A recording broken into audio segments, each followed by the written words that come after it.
In today's global world, we are connected like never before. But have you ever wondered what is the best way to share your data with the rest of the world? The best way is by using an API. Application programming interfaces allow various devices to interact and exchange data using a simple set of commands. RESTful API follows the REST architecture style, which defines what API looks like. You will discover the essentials of APIs, why we need them, how we use them in our daily life, and how we can build a simple RESTful API using one of the most popular, if not the most popular PHP framework, Laravel. Given the popularity of PHP and Laravel in particular, and the importance of RESTful APIs in today's world, learning how to build RESTful APIs in Laravel will provide you with highly sought-after skills that will help you further your career. If that sounds exciting, let's get started. Application Programming Interface, or API, is an interface that provides a way for us to communicate with an object, whether this object is physical, like a TV remote control, or a software, such as clicking a button to play a song. An application programming interface is a set of definitions and protocols for apps or services to communicate with each other. It acts as a bridge between them. It also hides the details of how something works. We don't need to know the underlying code and logic. We just need to know what we have to do, what method we need to call to implement the desired functionality. We use APIs to extend the functionality of our application so that we don't have to code everything ourselves. One of the features of APIs is that they are standardized. They follow a common set of guidelines to make sure that they are consistent in their design and implementation. There are different sets of standards, such as SOAP or GraphQL, but in this course we will look into REST. REST stands for Representational State Transfer. It is a software architectural style used to create web APIs. RESTful API is a service that conforms to the REST architecture and 6 guiding constraints. These constraints are client-server architecture, statelessness, cacheability, layered system, code on demand, and uniform interface. I'm not going to go into any further detail about what a RESTful API is in this course, but if you wish to learn more, check out additional courses on LinkedIn Learning. The most common use case for web APIs is data retriever, where a client, which could be a service or an application, makes a request to the web server of the API provider, for example Twitter. The web server accesses the Twitter database and returns the requested data back in a response. This might sound very similar to the request-response cycle between a standard web page and a server. The major difference is that a web page request returns HTML, CSS, and JavaScript, while an API request returns most commonly JSON object. JSON, which stands for JavaScript Object Notation, is meant to be parsed by a computer program rather than a person. Now that you have a basic understanding of what a RESTful API is, let's look at examples of APIs we use in our everyday lives. APIs are everywhere. Whether you realize it or not, our daily lives are informed by APIs. In fact, it might be hard to find a major service that does not provide an API. Want to check the weather for any location on Earth? The data will be received from a third-party weather API. My Android phone is using the Weather Channel API. Other phones or services might use the AccuWeather API. APIs can be used for various reasons. To access data so that multiple services can work together. You can look up information about recipes, music, public holidays, fitness, and so on. You can also use an API to hide complexity and extend the functionality of your service. You may wonder, why do services provide their API like this? Isn't data money? One reason may be that the more people use the API, the more well-known and popular the service becomes. It's good advertising for the company to have a good quality, secure API. Another reason may be that the API can expand the reach of the company by making their data available to users and to enable developers to build products that are reliant on their service and to keep them coming back. Companies may build an API to be able to reuse the same functionality and not have to reinvent the wheel over and over. Some companies release their API for free, while others may make their API as a premium access, so that companies pay to be able to use it. All in all, APIs are everywhere. In this course, we will learn how to build a server-side API in Laravel. It is much easier to learn a new technology or a new concept by building an actual project. In this course, we will build a server-side API for an ePetition service. Let's say that a company wants to display a list of petitions they support to encourage their users to consider signing them. They can add links to the petitions on their website. Or they can use an ePetition API to embed a petition widget on their website where their users can view the petition's details, author, and the number of signatures. They can customize the design of the widget to reflect the design of their website and their brand. They could even analyze the petition signatures over time and display a graph of how fast a petition has grown. We will build a simple version of the Petitions API. Our petitions will have a title, a category, a description of a cause, an author, and a number of signatures. While building this API, we will learn how to seed databases with fake data, and we will learn how to test our code with Postman, a popular free app for API development. Having completed this course, you will be able to build a simple RESTful API in Laravel and test the API using Postman. I will assume that you have a fresh Laravel 8 installation ready. If you don't, go to the Laravel documentation and follow the instructions there. I am using PHP Artisan to run my site locally, but feel free to use Valet, Homestead, MAMP, Laragon, or any other local development environment. Once you have a brand new Laravel 8 project running locally, we are ready to begin. I am using PHP Storm as my IDE. IDE stands for Integrated Development Environment, which is a software application with all that a developer may need in a single place. It comes with a code editor, a debugger, a terminal, various plugins to make development easier, and many other features. PHP Storm is one of the most popular PHP IDEs. Before we go any further, make sure you have a database ready and its credentials updated in the .env file. To view the data in the database, I am using the Beekeeper Studio, which is a free open-source SQL editor and database manager available for all operating systems, Mac, Windows, and Linux. But feel free to use any other application, such as Table Plus or PHPMyAdmin. I have created a new database called ePetition, which is empty for now. Change the DB database field to reflect the name of the database you have just created in your .env file. As of Laravel 8, the Laravel installer will take the name of your project, lowercase and snake case it in case it's made of multiple words, and add it as the database name to your .env file, which is a lovely new feature. If you haven't heard of snake case before, it's basically adding an underscore between two words. In this course, we will mainly be using the following directories. When we create our petitions controller, the file will be generated here. When we create our petitions model, it will be saved in the app models directory, which is a new directory in Laravel 8. In all earlier versions of Laravel, any newly generated model would be generated in the root of the app directory. But as of Laravel 8, models now have their own place. You can, of course, create a custom directory and move your models there.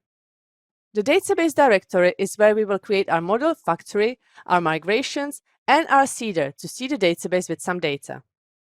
Migrations are like a version control for our database. Every time we want to create a database schema, we use a migration.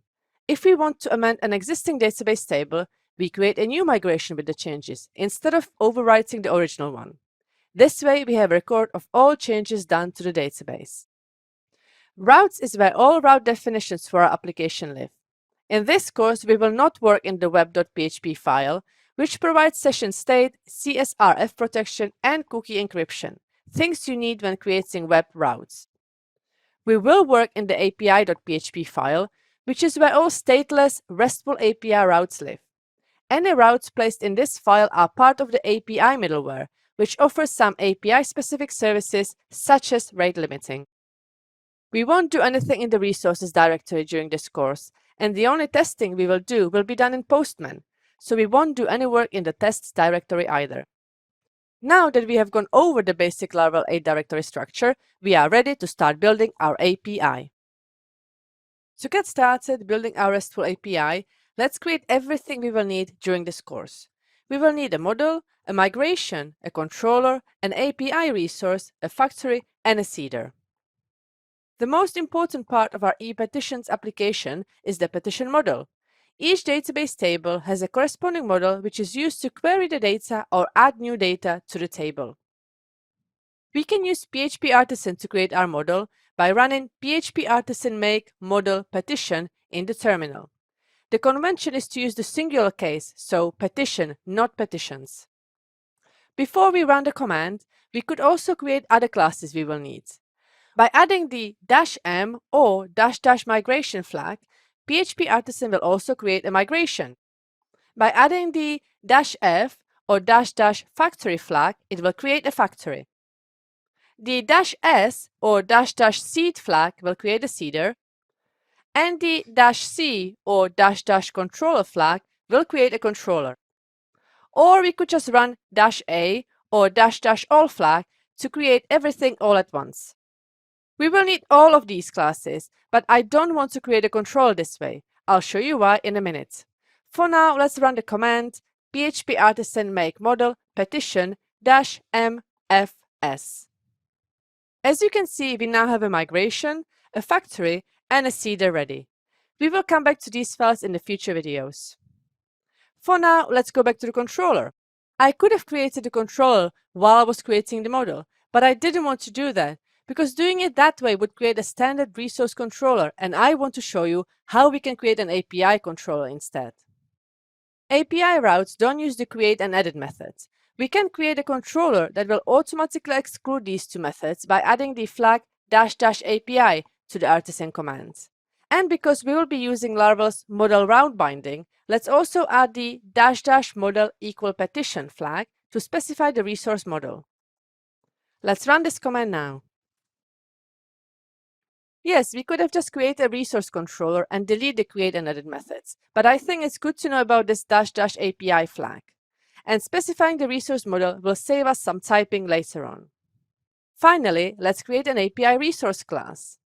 API resources are templates where you define how you want the JSON data to be returned back to the user when they send an API request.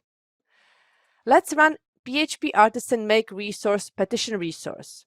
This will create API resource for a single petition.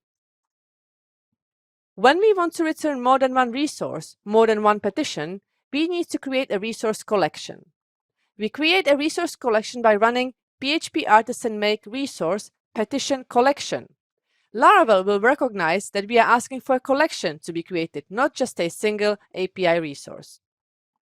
As you can see, in the first case, a single resource was created successfully, and when we specified resource collection with the collection in the name, Laravel created resource collection. We will spend a lot more time working on our controller and our JSON resources later on. Fantastic! Our model, migration, controller, API resource, factory, and seeder have all been created. Earlier, we created a brand new database and a migration file that will allow us to define how our petitions table will look like. Migrations are not just a convenient way to create a database structure. They also serve as a version control. They are a great way to keep track of any changes to the database structure over time and across a team of developers. Every time we or anyone on our team creates a new table or makes changes to an existing table, the record of this action will be saved in our database migrations directory, right here. As you can see right now, the table is empty. Even if I refresh it, nothing's here. So let's define the actual columns we will need in the table. To do this, we need to check the create petitions table file, the one that we created in the previous video. This class consists of two methods, the up method and the down method. The up method is where we add what columns we want our table to have and what types of data these columns will contain. right here.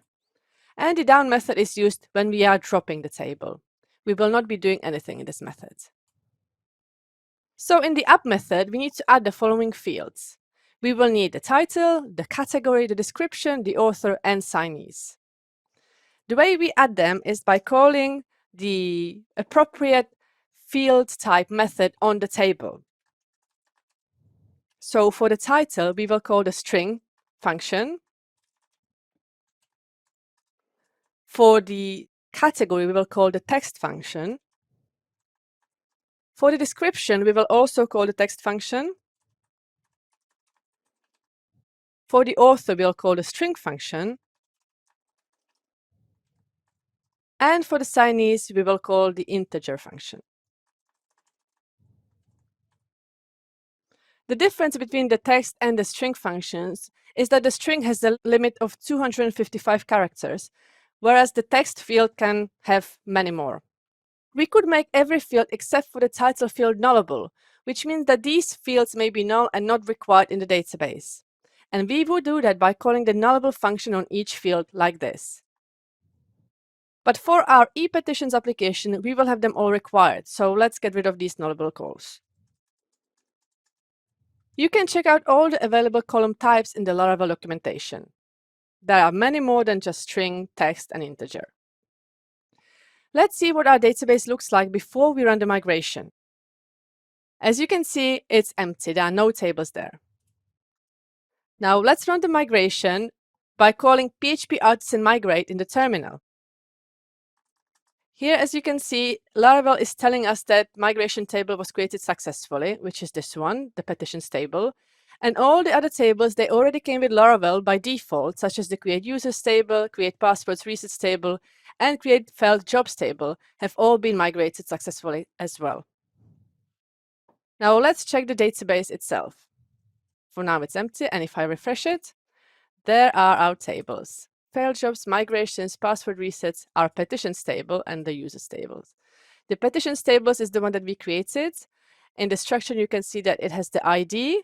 And if I show you the file itself, there is the table ID column. It has a title column. Varchar stands for string. It has the category table, which is a text, like we defined. It has the description table, which is also a text. It has the author table, varchar, which stands for string, and it has the integer table for signees. It also has two timestamps. This timestamps function is what creates the created at and updated at columns. Now, what if we decided to modify an existing table? Maybe change the category column from text to string. For this, we must require the doctrine debug library, because this library is used to determine the current state of the column and create the required SQL query to modify it as per our instructions. But it doesn't come with Laravel by default. To install this library, let's run composer required doctrine debug in the terminal. Fantastic. Once we have this installed, we can create another migration and call it something like change category type. To tell Laravel which table we are changing, we need to add a -- table flag and specify the table name. But there is another way to do this. We can call our migration something like change category type in petitions, and Laravel will recognize that we are changing the petitions table, which is a really nice feature.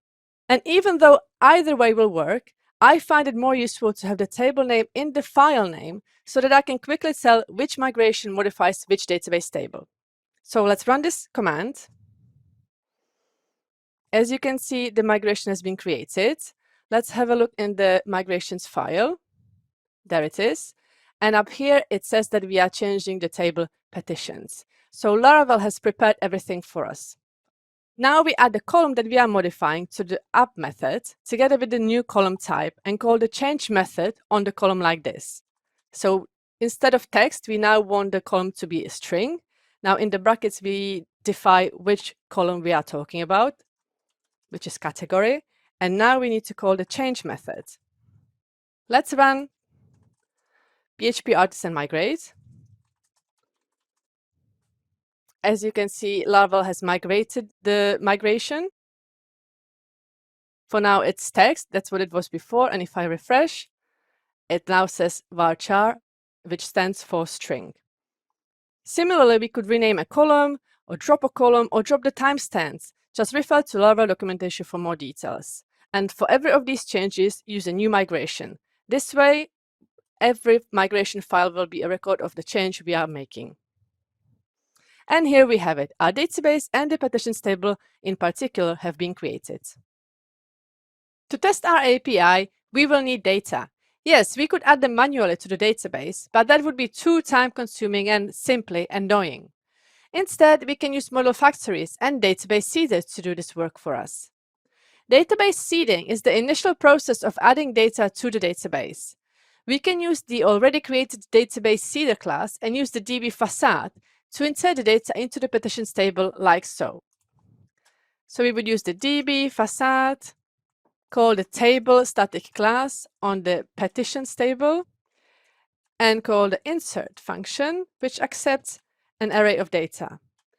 This array of data is the array of fields we want in our database. So in our case, the title field, which would be a random string about 10 characters long. Then we need the category field, which would also be a string, random, about 30 characters long. And then we would need the description and so on. But as you can see, this is quite time-consuming, and we can only create one database record at a time. So imagine doing this for 100 records. Luckily, there is a better way.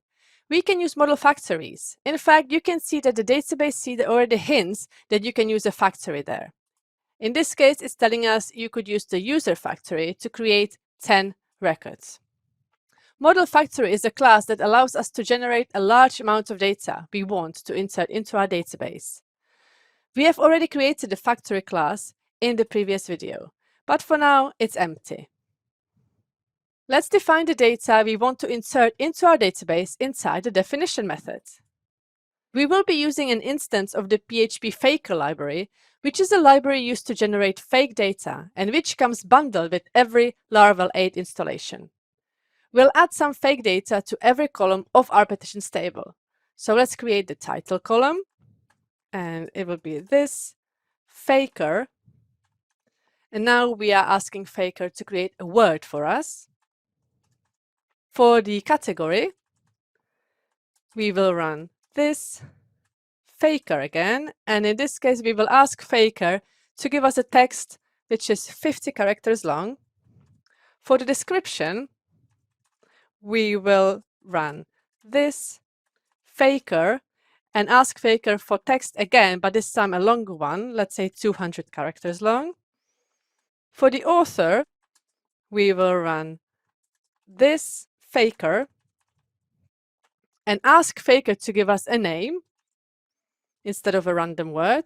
And for the signees, we will run this Faker and we will choose a number between, which is a lovely function. So we'll choose number between, let's say 0 and 1 million signees. Fantastic. You can check out Faker's documentation for more properties. Once we have the factory ready, we need to add it to the seeder to be run when we call the seeder. There are two ways to run a seeder. We could call the petition factory from the database seeder file, like this. First of all, let's get rid of this code. We don't need this anymore. And in here, we need to call petition factory. And we want to create, let's say, 50 records, and then call the create function. Don't forget to import the petition class to the top of the file. There you go. And now let's call the PHP artisan db seed command from the terminal. As you can see, database seeding was completed successfully. And let's check our database. For now, it's empty, but if I refresh, here we go, we've got 50 records. The other way to populate the table is by using the petition seeder class we created in a previous video. Let me show you how. In here, we would call the petition factory static method, call the times function, where we define how many times we want the factory to run. So let's say 50 again, and then call the create function. Let's not forget to import the petition class again. Okay. If we run a seeder this way, we will need to specify which seeder we are running in the PHP artisan command. We do that by calling the -- class flag and then saying the name of the seeder, so petition seeder. Before we do that, let's delete the data from the database first. To do that, we will open a new query and run drop table petitions. This will drop the table. Now, if I refresh the database, the table is gone. Now let's run the command. Database seeding completed successfully, and if you refresh the database again, we've got a new set of data. Fantastic. As you can see, both ways work just fine. It depends on how you want to seed your database. While running db seed in the terminal seems simpler, with big applications, you might want to run seeders individually instead of all at once, and this is where having individual seeders come in handy. As I mentioned earlier in the course, when creating API routes, we work in the api.php file. Within this file, the API URL prefix is automatically applied to the URL. The URL will be different depending on what local development environment you are using. And if you want to, you can even change this prefix from API to anything else in the route service provider class. You can find the prefix in the public function boot, and you can change it here. In the api.php file, we have two options for how to create the routes. We can list each individual route and map it to the control actions like this. Route get, so we are getting the data from the petitions URL, which is associated with the petition controller class, and specifically the index action. Let's not forget to import a petition controller at the top of the file. To store a new petition, you would use the route : post method to the petition's URL, which is associated with the petition controller class, specifically with the store method. And we could do this for all actions in the petitions controller. But however, there is a faster way to do this. Instead of doing each route one by one, we can use the route API resource method, which again goes to the petition's URL and is associated with the petition controller class. The API resource method will map all of the actions in the petition controller with all the HTTP verbs in one line of code, which is amazing. There may be a time where the controller only has some actions, such as the index or the show action. In this case, we can use the route resource method to instruct Laravel that we only need specific routes. We would say route resource, then send it to the petitions endpoint associated with the petition controller, and then we chain the only method that accepts an array of control actions we want to create. In our case, the index and the store method. In our case, we need all actions. So let's revert the code back and use the API resource instead. To see that this worked, we can run the PHP artisan route list in the terminal to check that all routes have been created. And as you can see, yes, they have. Every action has been assigned the correct HTTP method and an endpoint. Endpoint is where the API sends the requests. If you look at these URIs, they all follow the same conventions, and they only differ in the method they use and at the end of the endpoint. So this index action, its URI is /petitions, and it uses the get HTTP method. We can also send the post method to the same URI, but this is associated with the store action. Then if we want to display a specific petition, we need to specify the petition ID, and we use the get method, and this is all associated with the show action in the controller, and so on. An endpoint is what allows you to customize the request to achieve a specific result or to retrieve specific data. Each feature of an API needs its own endpoint. Let's have a look at some of Spotify's API endpoints. Every API has a base URL to which the various endpoints are added. Spotify's base URL is https://api.spotify.com/v1. If you send a GET request to /albums, you will receive JSON response with all albums. If you send a GET request to /albums/ID of an album, you will receive a response with the details of a specific album. And if you send a GET request to /artists/ID of a specific artist/albums, you will receive a response with a specific artist's albums. Now that we have created the model, the controller, the API resource, the migration, the seeder, and the API routes, it's time to implement the controller methods.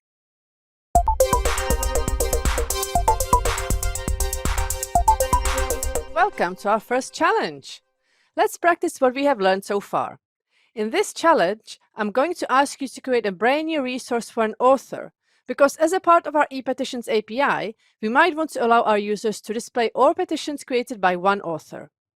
I'd like you to create an author model, a controller, routes, API resource, migration, factory, and a seeder using PHP Artisan. Don't worry about making all these classes work yet. Just create them for now. Limit the author controller to only displaying all authors and an individual author. We will not let our users to create, update, or delete authors.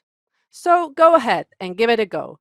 If you can't remember how to do something, revisit the previous videos or watch my solution video next. Good luck!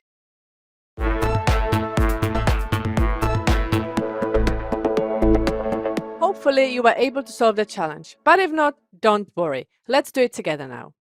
We can create the author model, migration, factory, and a seeder by using a single PHP Artisan command. In our terminal, let's type PHP Artisan make model author -m for migration, f for factory, s for seeder.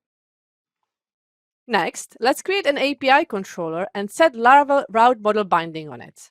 In the terminal, let's type PHP Artisan make controller author controller, and because we want this to be an API controller, we add the --API flag, and to set the Laravel's route model binding on it, we do --model equals author. Enter. Fantastic. Now, let's create API resource for author 2. And while we edit, let's create the resource collection. In the terminal, we will type PHP Artisan make resource author resource and PHP Artisan make resource author collection. Fantastic. Now let's open our api.php file and use the route resource method to map the route to the author controller. We will type route resource. The name is authors. Let's add the author controller class. And then let's chain the only method, which accepts an array of actions that we want to create. In our case, we want to create the index and the show action. Let's remember to import the author controller at the top of the file as well. Okay. Finally, let's open the author controller class and delete everything except for the index and show methods. We'll go to the app, HTTP controllers, author controller. And let's have a look. We will need the index method, so we'll leave this as it is. We won't need the store method, so we can delete this one. We will need the show method, but we won't need the update method. And we won't need the destroy method either, so let's delete that as well. And that's it. The author resource has been set up. Well done! Let's work on the petition controller now. Open the petition controller.php file and let's see the index method. If we were building a web application, not an API, we would probably do something like this in our index method. We would fetch all the petitions from the database and save it in the petitions variable, and then pass them on to the view.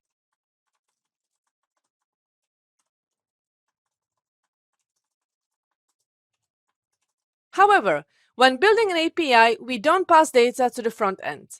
We return JSON instead. And Laravel offers a very convenient way to structure the JSON data called API resources. API resources are templates that define the structure of JSON data returned in the response. They allow us to transform the data we send to the user. For example, we can hide some fields or add a computed field. When a user requests a petition, we get the data from the database, pass it through this template that we define in the petition resource.php file, and this is what's going to be returned to the user. When a resource is created, it comes with a toArray method. This method has access to the whole request object, which means we can customize and transform what will be returned by modifying the return statement. If we leave it as it is, all model attributes will be returned.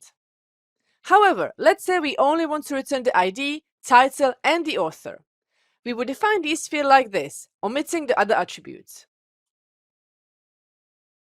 In the return statement, we will define the ID is this ID, the title will be this title, and the author will be this author. When we are returning a list of resources, such as in the index method, we need to return a collection resource instead. This has access to the already transformed data in the petition resource.php file and returns a collection. We will modify the return statement again and wrap the collection in a data object. Data will be this collection. Now that we have prepared the API resource template, let's go back to our index method where we will list all resources, or in our case, petitions. Instead of returning the view, we can take our petitions, which have been saved in the petitions variable, pass them to the petition resource, and call the collection method on the resource. Make sure you have imported the petition model and the petition resource at the top of the file. We can also remove the petitions variable and pass the petitions directly into the petition resource.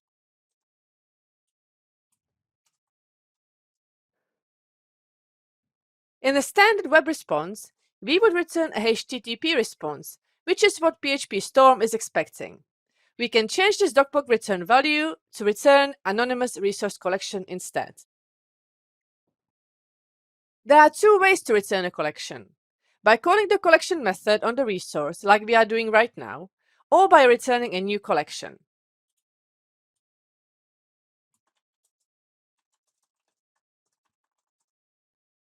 Let's return a new collection and view the output in the browser. If you are using PHP Artisan Serve, make sure it's running, otherwise you won't be able to display the data in the browser. The URL is my localhost /API/petitions as we define in the api.php file.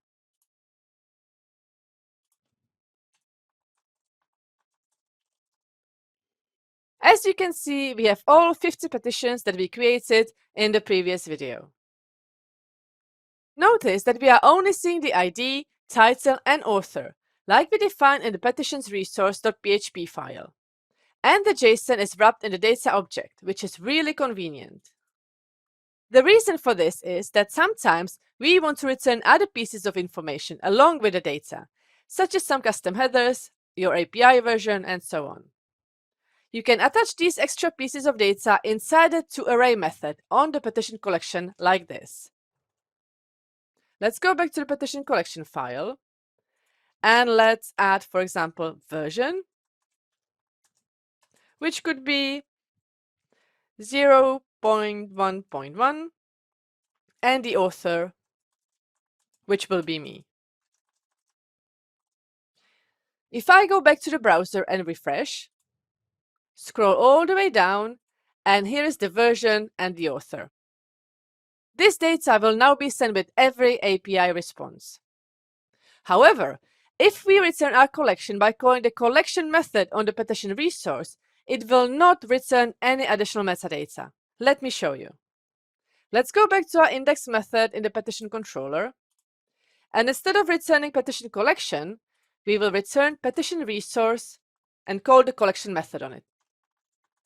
Let me save the file, go back to the browser and refresh. If I scroll all the way down, you can see that the metadata is no longer there. So keep this in mind when returning a collection this way. As for this course, I'll stick to returning a new collection. So let's revert our code back to what it was. Now that you know about the differences between these two approaches, you can choose to return your collection in any way that works for you and your project. Let's create a new petition. In our petition controller.php file, we need to work inside the store method. To create a new petition, we create a new petition variable, use the create method on the petition model, and pass in the fields that we want from the request object. In our case, we want to pass in the title, description, category, author, and signees. Next, let's return a new petition resource and pass in the petition variable. To stop PHP Storm complaining, let's also change the return value from response to petition.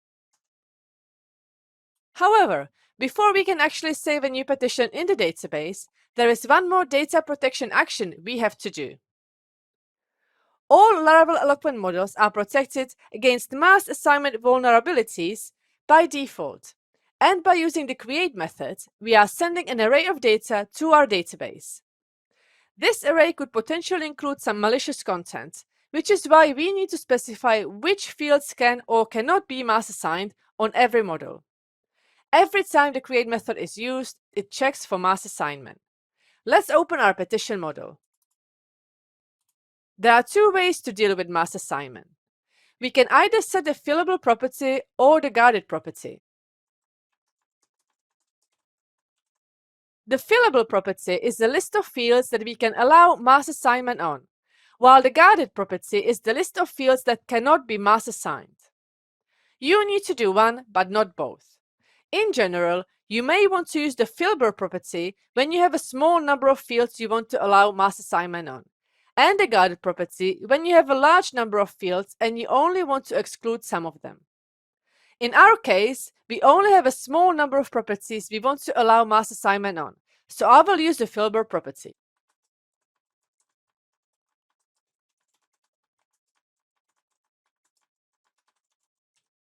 Just one more thing to note. The fillable property expects an array, so even if you only have a single field, you still need to put it in an array. Earlier, when we were setting up our project's infrastructure, we used the --model flag when creating our controller.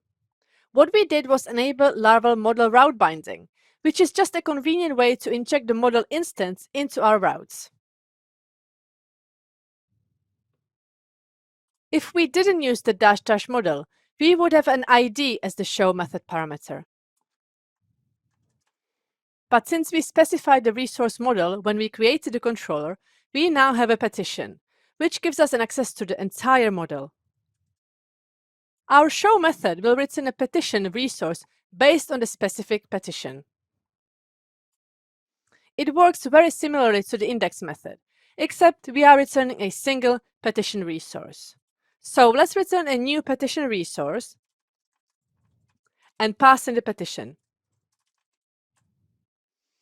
Again, to stop our ID from complaining, let's also change the doc block. Let's go to the browser and fetch the details of petition ID number 5. Before we do that, again, let's remember to make sure that PHP Artisan Serve is running. This is our home page. We need to go to /API /petitions /5. And these are the details of petition with ID number 5. The petition is returned according to what we defined in the petition resource. So let's go back to the petition resource.php file and add all model attributes back. We want to return the ID, the title. We also want to return the description,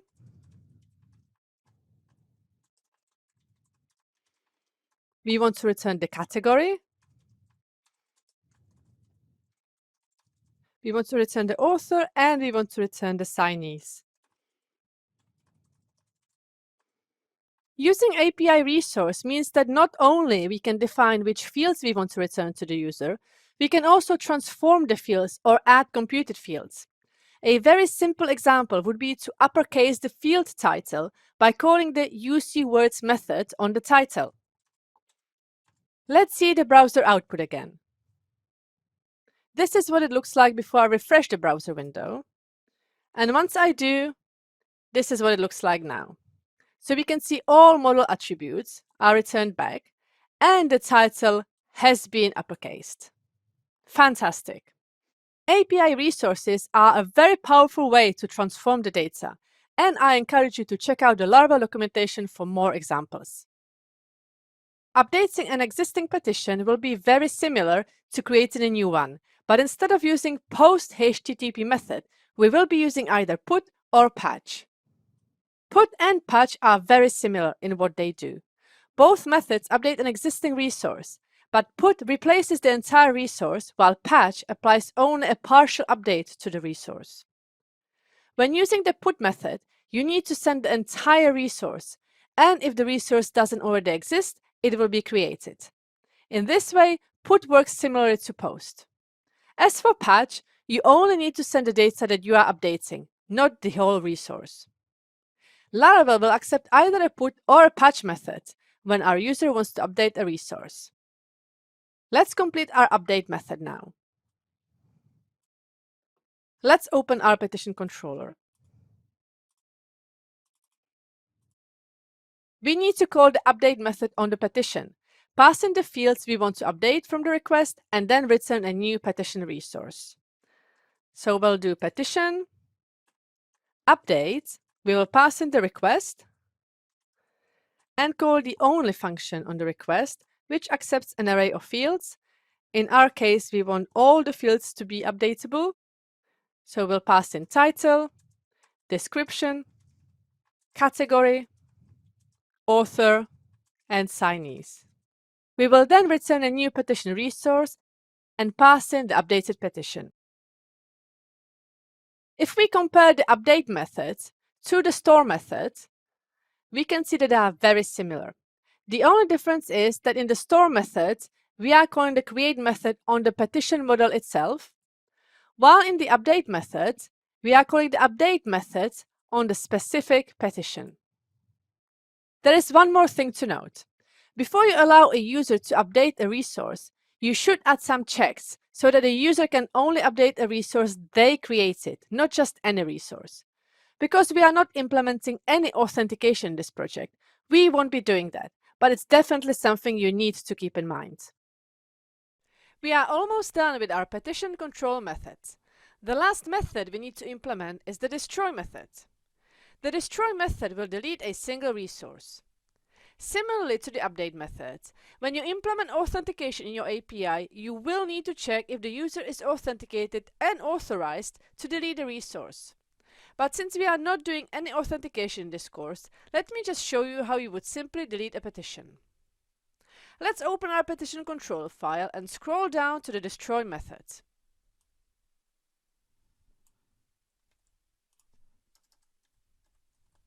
We will take this petition and call the delete method on it. And that's it. Very easy. Next, we have to return a JSON response. In the JSON response, the first parameter will be null, and the second parameter will be the status code. In our case, 204, no content.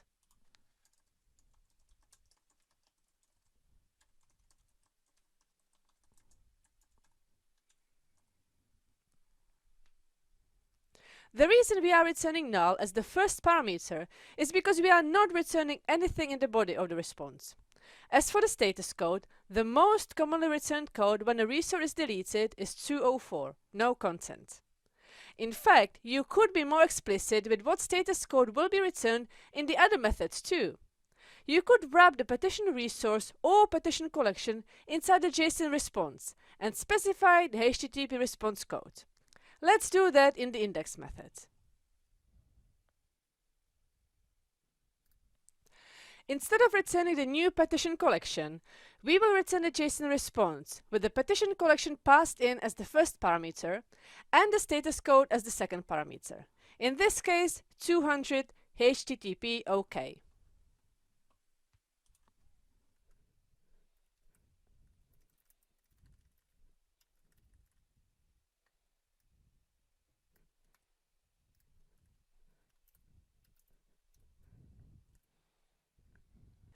Even better way would be to use the Illuminate HTTP response class to return the appropriate HTTP response. I'm going to replace the status code with response : HTTP_OK.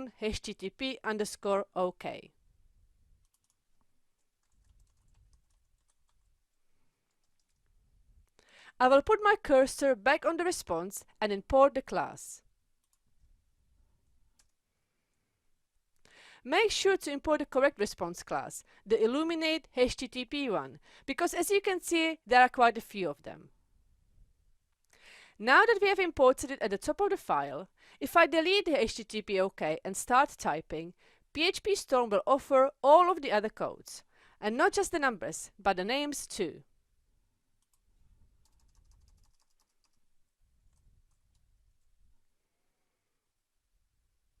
Using the response class instead of the actual status code is better for readability and for testing. Knowing that the response will be OK, or in the case of the destroy method, HTTP no content, is more descriptive than having a number 200 or 204 there, especially since not everyone is familiar with all status codes, but you can do it either way. Let me use the response class on the destroy method too. I'm going to delete the 204 code and type response : and now we can see that the 204 status code stands for no content.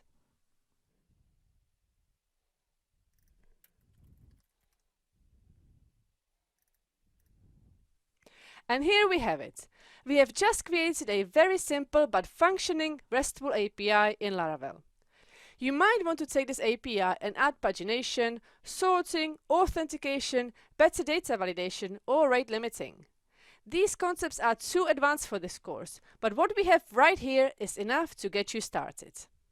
Check out the Laravel official documentation for more info. You have learned the essential building blocks of every RESTful API. Well done!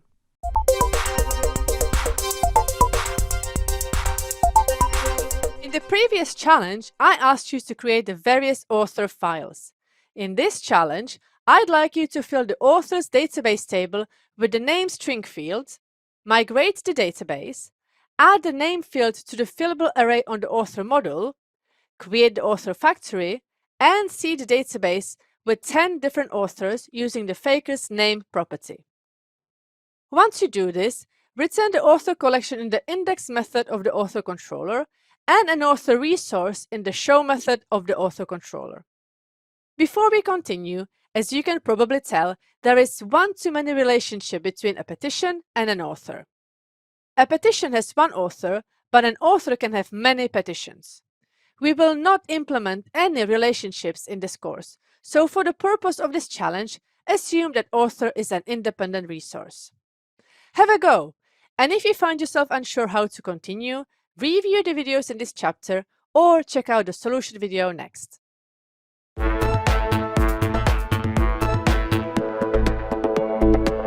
Let's see how we can create the author resource. First of all, let's add the name column to the authors table. Now we need to migrate the database. Let's run php artisan migrate in our terminal. Next, let's add the name field to the fillable array on the author model, otherwise seeding our database will fail.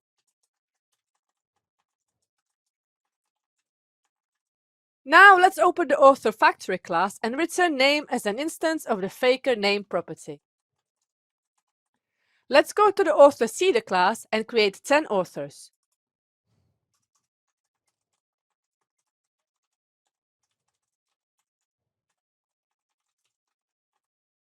Let's import the author model at the top of the file.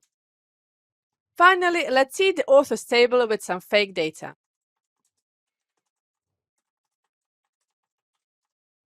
Now that we have our data ready, let's return an author collection on the index method of the author controller.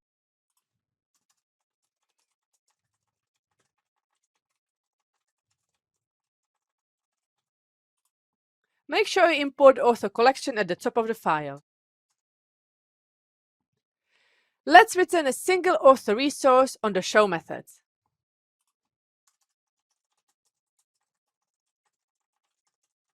And again, import the author resource at the top of the file.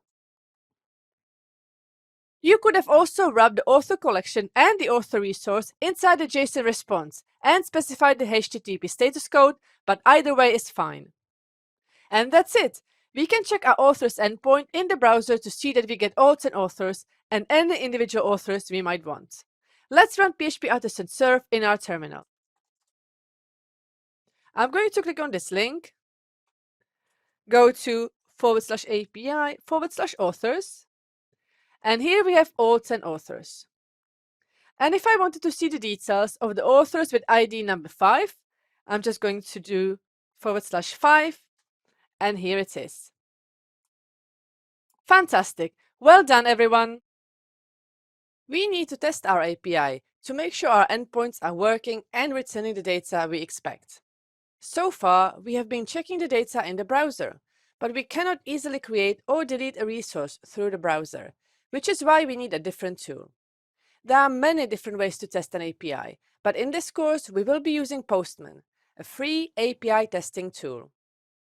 With Postman, we can develop, test, and document APIs. It's the all-in-one tool one may need when working with APIs. Let's create a free account, if you don't already have one. Just choose a username, add an email and a password, and click Create Account. You will be asked to share a little bit about yourself to customize the Postman experience, but except for the name, everything else is optional. You will also be asked to either create a theme or continue without a theme. For our purposes, it's fine to continue without a theme. Once you do that, you will see the browser version of Postman. To use the browser version of Postman, you will need to install the Postman desktop agent as well to avoid browser limitation. So I recommend you download the desktop app instead. Postman is available for all operating systems, Mac, Windows and Linux. Once you download the Postman app, open it up. As you open the app, you will probably see a prompt to open Launchpad or have Launchpad already open. The Launchpad displays quick links to all features you may want to use. It has links to create a request, create a collection, create an environment, create an API, links to Postman documentation, recent workspaces, and more.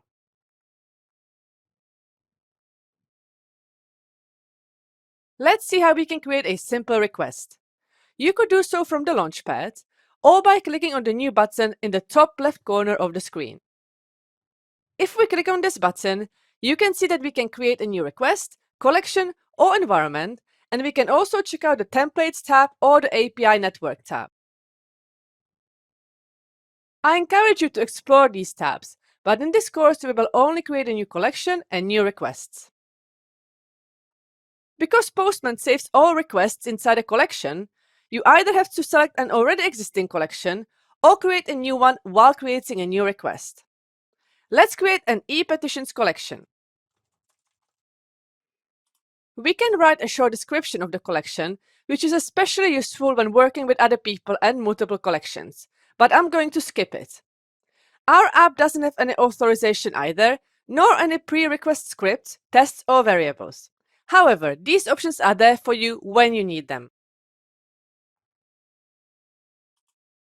Once you create a collection, you can share it with others, run it, or view it in the browser. There is a lot of advanced functionality in Postman that we will not touch upon in this course. But if you want to learn more about this tool, I encourage you to go to Postman official documentation. We are ready to create a new request that will display all petitions. Let's learn how we can create a new request. We can either create it from the Launchpad, by using the New button, or by clicking on these three dots and selecting Add Request. Let's give it a name Get Petitions and save it in the ePetitions collection.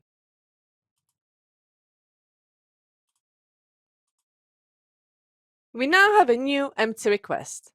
The Get method has been selected automatically, but as you can see, we have access to all methods. But for now, let's work with get, because we are going to get all petitions from our /API/petitions endpoint, testing the index action on the petitions controller. The request URL will be the full URL of our project, as we displayed it in the browser.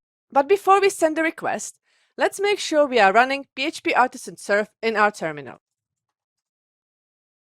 I'm going to click on this link, which takes me to the project's homepage.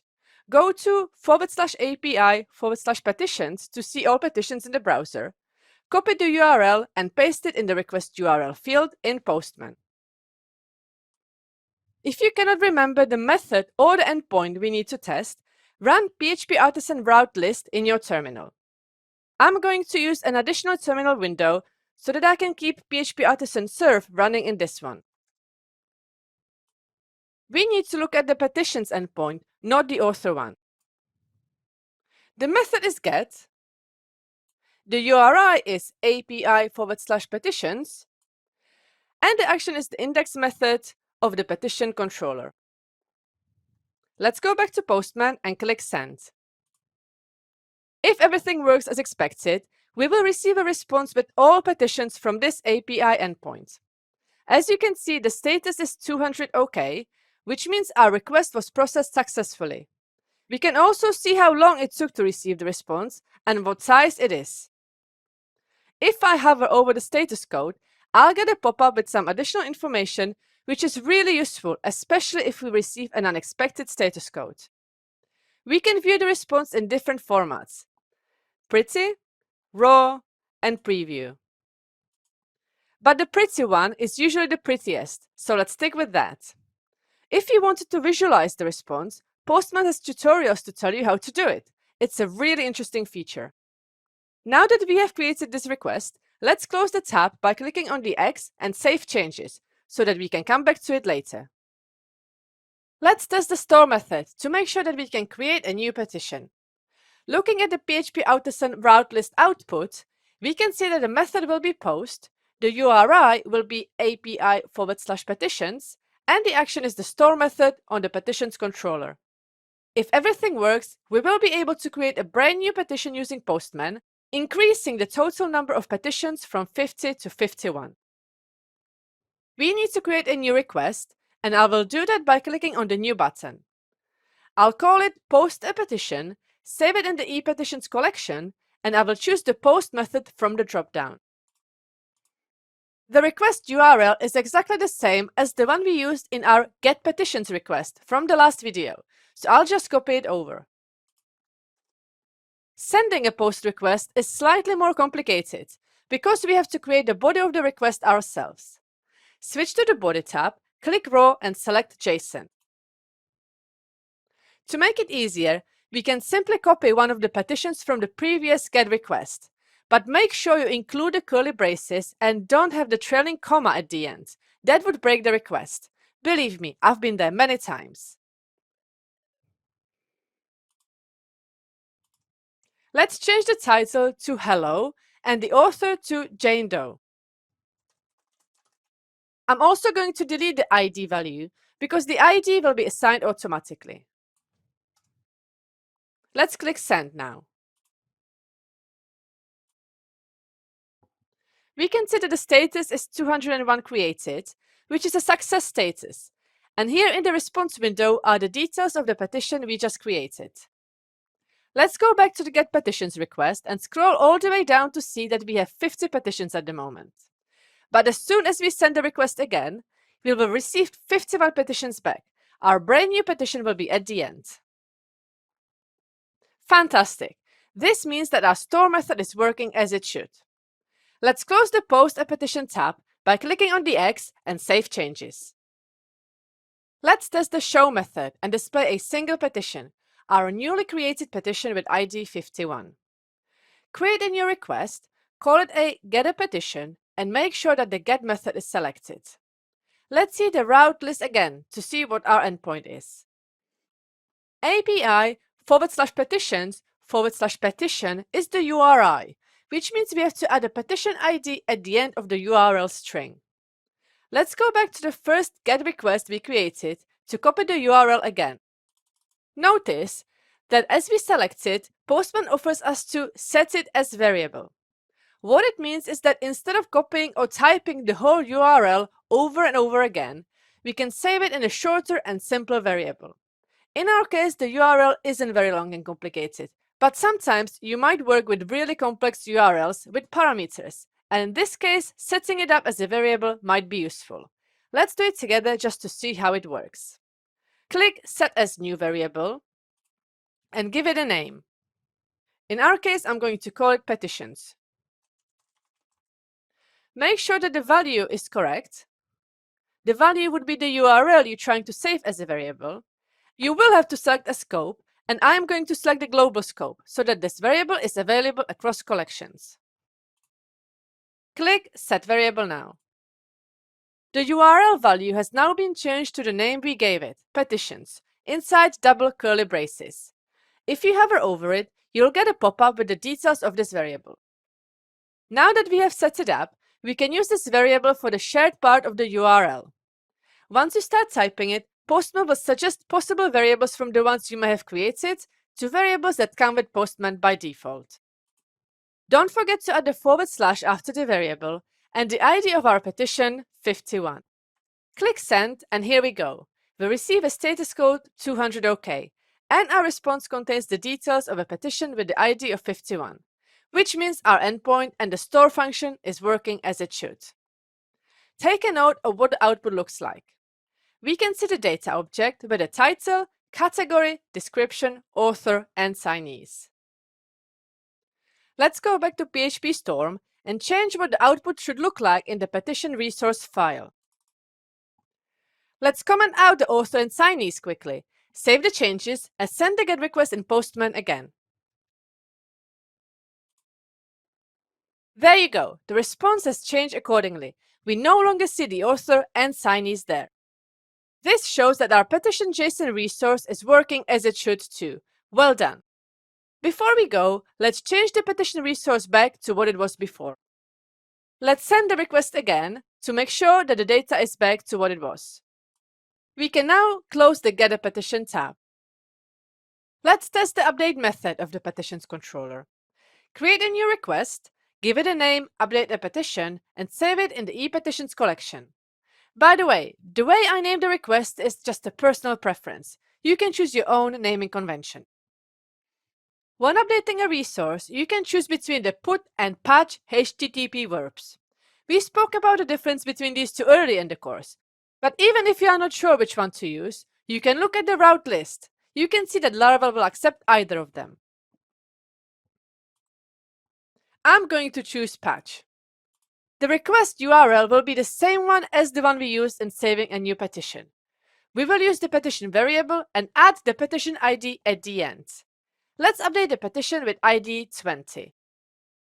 Updating a resource is similar to creating a new one in Postman, since we have to create the body of the request ourselves. Switch to the Body tab, click Raw, and select JSON.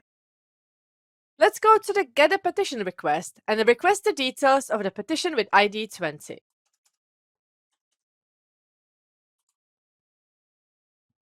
I'm going to copy the details of this petition, paste it in our new request, and change the title to New Title. Again, don't forget to include the curly braces, because there have been many times when I forgot them and wondered why the request failed. I would still get a 200 OK response, because instead of updating the resource, Postman is simply displaying the original data. Actually, let me show you what I mean. Let's remove the curly braces and click Send. Yes, the status code is still 200 OK, but the title has not changed. If we add the curly braces back and send the request again, it will change.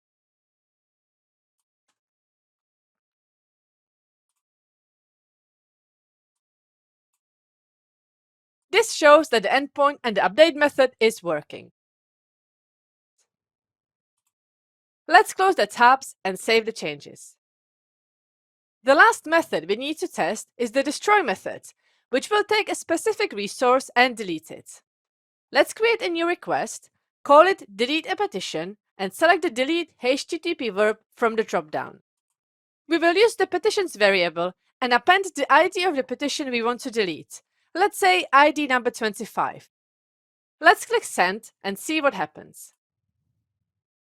This time, the response we receive contains an empty body and a status 204 no content. This is the status code we define in the destroy method. Let's go back to PHP Storm, the petition controller, and change it to something else, just to make sure that the status code will change in our response. I'm going to use the response class to return the status code. A fun code is 418. I'm a teapot. This response status code is just a joke and not really implemented in production, but it's a fun one to use in this scenario. Let's run the request again, and this time let's delete a petition with ID 13. And here we have our 418 I'm a teapot status code. If you hover over it, the pop-up will tell you a little bit more information about where this code came from and why. To make sure this petition has really been deleted, let's reuse our getAPetition request and pass the ID of 13 at the end of the URL string. Let's click send and see what happens. The response body we receive back is HTML 404 page, and the status code is 404 not found. We can also check our database to see that the petition has been deleted, and yes, it has. There is no petition with ID 13 anymore. You now have a good understanding of how to use Postman to test APIs. You can take this further and learn even more about what Postman has to offer to your API development workflow by using their official documentation and tutorials. I'm going to close the tabs now and save the changes.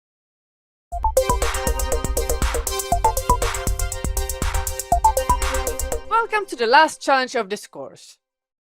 In this challenge, I'd like you to use Postman to create a new collection called Challenge and create a new petition.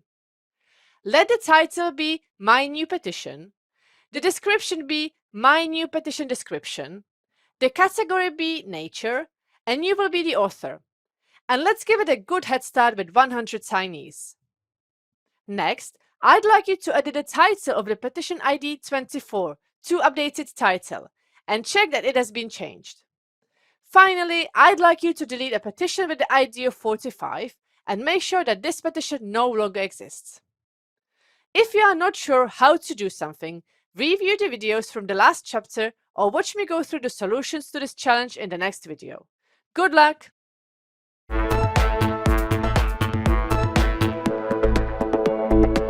Welcome to the solutions video of the last challenge of this course. In the last video, I asked you to create a resource in Postman and test that you can view, update, and delete it. Let's get started. I'm going to create a new request by clicking on the New button. I'll call it Test and use the Create Collection link to create a new collection called Challenge. You may have first created a collection and then the request. Either way is fine. Next, I'm going to send a post request to the Petitions API, which we saved in the variable petitions. I'll go to the body tab, select raw and then JSON.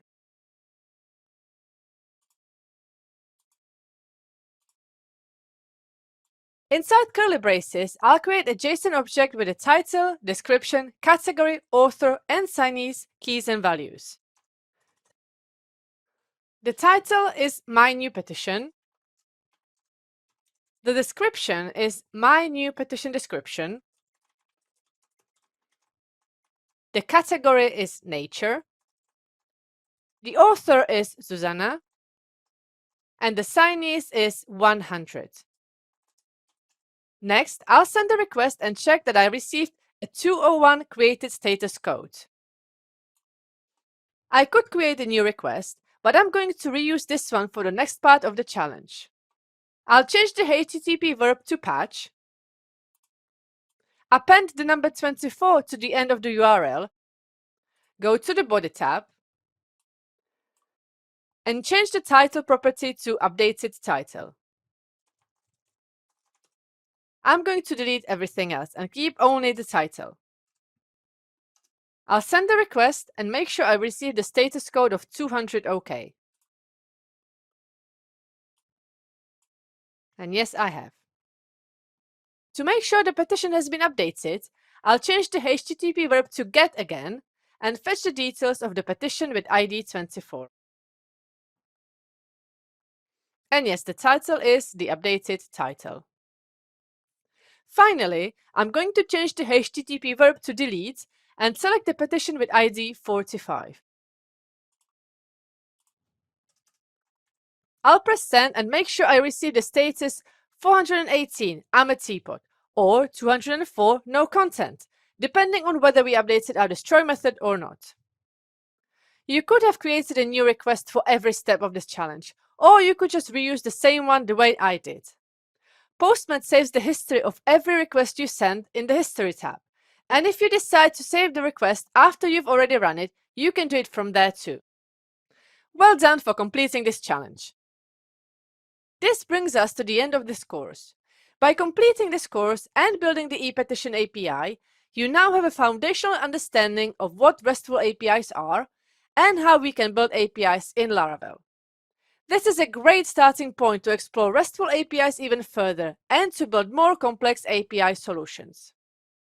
If you enjoyed what you learned, I recommend the book Build APIs You Won't Hate by Phil Sturgeon.